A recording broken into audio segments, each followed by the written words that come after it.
Diduga akibat kurangnya perawatan dari pihak pengelola, sebuah papan reklame berukuran 8 kali 4 meter di Jalan Sultan Agung Medan Satria, Kota Bekasi, Jawa Barat, Kamis siang roboh. Peristiwa robohnya papan reklame ini menimpa angkutan umum nomor 25 jurusan Pulau Gebang, Rawapanjang yang sedang melintas. Akibat peristiwa, sopir angkot bernama Karyadi mengalami luka parah di bagian kepala, lengan, dan punggung.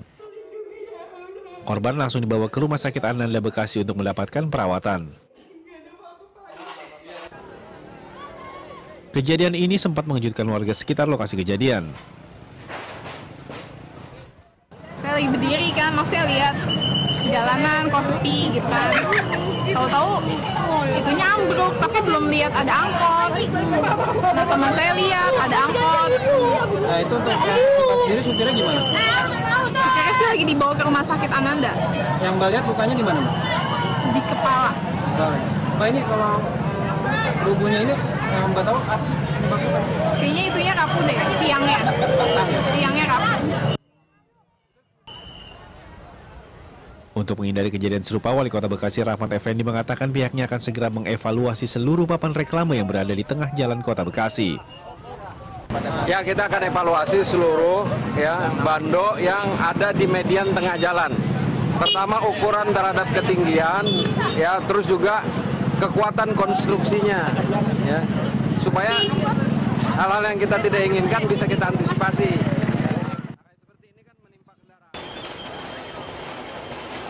Kejadian ini sempat menimbulkan kemacetan hingga 2 km baik dari arah Kota Bekasi menuju Cakung, Jakarta Timur maupun arah sebaliknya.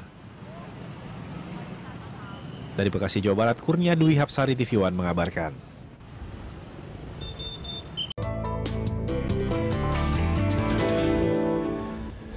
Proses seleksi calon Dewan Komisioner Otoritas Jasa Keuangan telah melalui tahap kedua. Pada tahap ini, panitia seleksi yang dipimpin oleh Menteri Keuangan Sri Mulyani meloloskan 35 nama. Rekan Andra Lesmana akan memaparkan tahapan apa saja yang akan dilakukan calon DK Komisioner OJK dan siapa saja yang telah lolos dan berhasil masuk ke tahap ketiga. Andra, silakan. Baik, terima kasih Egan dan pemirsa. Seleksi untuk calon Dewan Komisioner OJK dilakukan secara bertahap melalui 4 tahapan. Setiap tahapan tersebut menggugurkan sebagian calon Dewan Komisioner OJK. Kita lihat datanya ada 4 tahapan untuk seleksi calon anggota Dewan Komisioner OJK. Yang tahap pertama adalah seleksi administratif. Kemudian tahap kedua, penilaian masukan dari masyarakat, rekam jejak dan makalah. Tahap ketiga, assessment center dan pemeriksaan kesehatan. Kemudian tahap terakhir adalah afirmasi atau wawancara. Ya, di tahapan kedua, panitia seleksi calon Dewan Komisioner Otoritas Jasa Keuangan meloloskan 35 nama. Namun sejumlah nama pejabat petahana tidak lolos seleksi, termasuk Ketua Dewan Komisioner OJK saat ini, Mulyaman Hadad. Lantas siapa saja calon yang lolos pada tahapan tersebut? Kita akan lihat datanya. Ya, ini dia ada nama-nama seperti Adi Budiarso, kemudian Agusman, ada juga nama dari akademisi yaitu Freddy Firmansyah dari Rektor Universitas Paramadina, kemudian ada juga mantan pimpinan KPK Haryono Umar, kemudian ada juga Hussein, pimpinan dari Bursa Efek Indonesia. Selanjutnya ada calon incumbent yang saat ini masih menjabat sebagai komisioner OJK bidang pasar modal yaitu Nur Haida. Kemudian ada juga incumbent lainnya yang saat ini menjabat sebagai komisioner OJK yaitu Rahmat Waluyanto. Lalu ada juga dari Bank Indonesia Tirta Segara dan mantan Dirut Bank Mandiri yaitu Zulkifli Zaini. Ya, tim pansel dalam menentukan kriteria penilaian di seleksi tahap kedua menetapkan setidaknya 10 catatan dari 35 peserta calon Dewan Komisioner OJK yang lolos ke tahap berikutnya. Seluruh catatan tersebut tidak hanya berasal dari masukan masyarakat, namun juga data dan informasi dari lembaga-lembaga terkait. Kita akan lihat ini datanya, 10 kriteria penilaian. Yang pertama, catatan mengenai hasil fit and proper test di sektor atau industri jasa keuangan dari BPPM dan Bank Indonesia. Selanjutnya catatan mengenai pelanggaran kode etik profesi, catatan mengenai proses penyidikan lembaga berwenang, kemudian catatan mengenai laporan masyarakat kepada KPK atas indikasi KKN dan telah diverifikasi. Selanjutnya catatan oleh KPK mengenai pemenuhan kewajiban pelaporan harta kekayaan penyelenggara negara. Lalu hasil analisis Pusat Pelaporan dan Analisis Transaksi Keuangan, kemudian catatan mengenai daftar kredit macet, kemudian catatan mengenai pelanggaran di bidang jasa keuangan.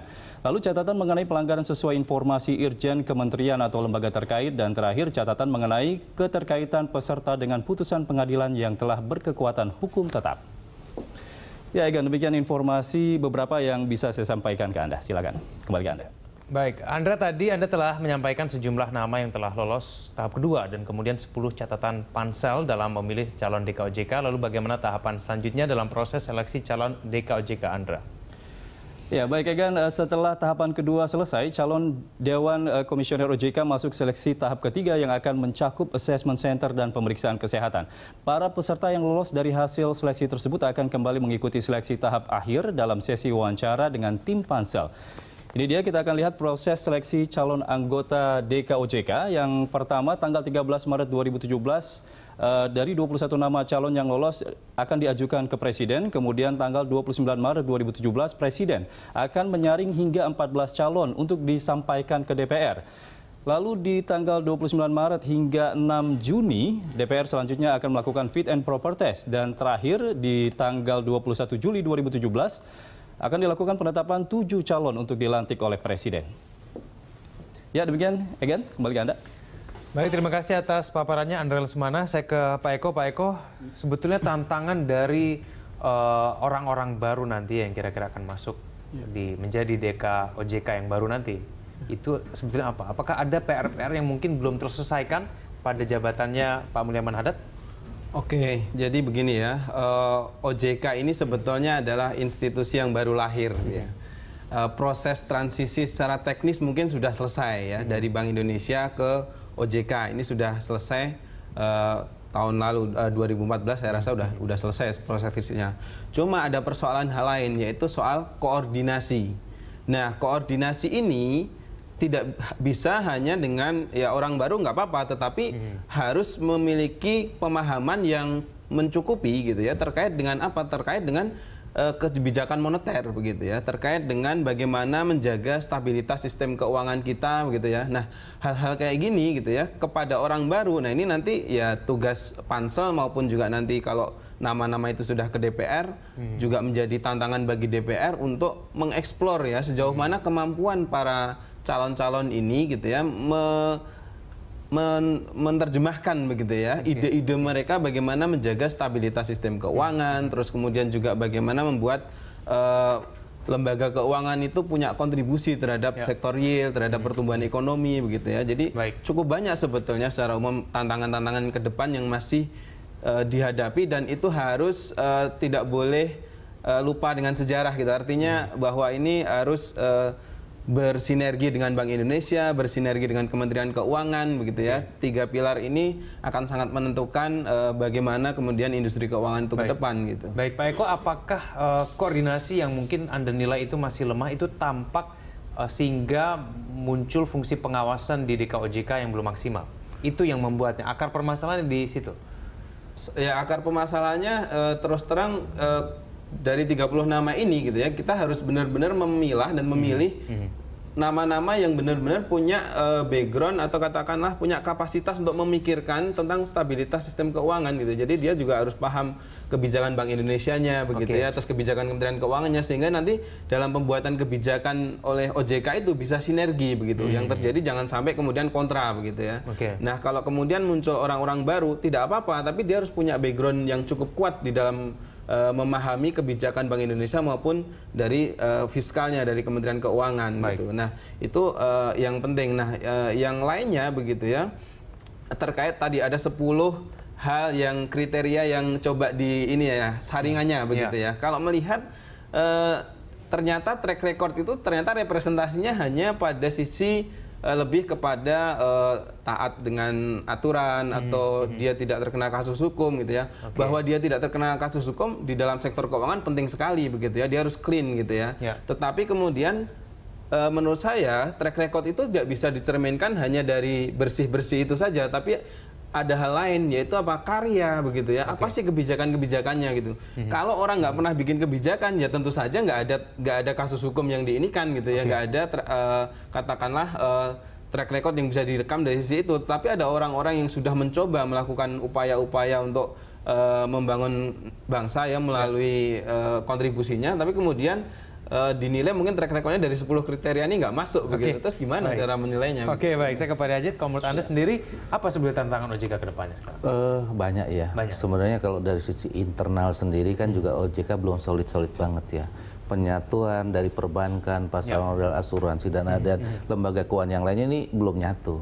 Harusnya sih ajaknya kalau saya bilang ini masih bisa berlanjut lagi harusnya periode mereka, cuma memang ada proses dia harus milih, dan bagusnya juga masih ada beberapa muka lama yang ada di sana. Itu satu, bahwa nggak gampang menyatukan dari berbagai kubu. Nah, kita belajar dari perbankan dahulu ketika 5 bank dijadikan satu itu juga nggak lama, dan saya melihat itu belum solid sekali. Kedua, ya saya pikir ini juga ada lembaga baru begitu besar, kita lihat juga belum punya kantor yang pas. Sana sini kan kita lihat juga ada masih numpang di BI, masih ada di Departemen Keuangan. Nah ini juga tantangan bagaimana lembaga yang begitu besar, yang begitu dikjaya, super, nah masih harus saya nanti berkantor di mana. Nah, ini kan pertimbangannya juga apakah nanti menggunakan dana APBN kah, atau dana dari yang selama ini dari masyarakat atau dari perbankan. Itu juga salah satu yang harus menjadi satu prioritas nanti untuk OJK. Kemudian kalau dari kami sendiri, literasi keuangan yang dilakukan emang untuk industri perbankan udah begitu besar ya, tapi di sisi lain masih banyak yang kurang.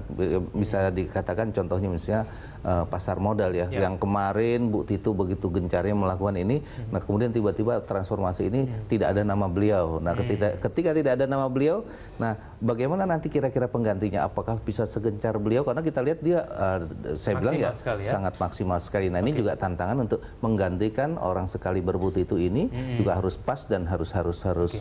Tapi kalau mengenai fungsi pengawasan sendiri, Pak Haryadin, Anda menilai OJK yang mungkin saat ini masih menjabat itu sebenarnya sudah cukup baik?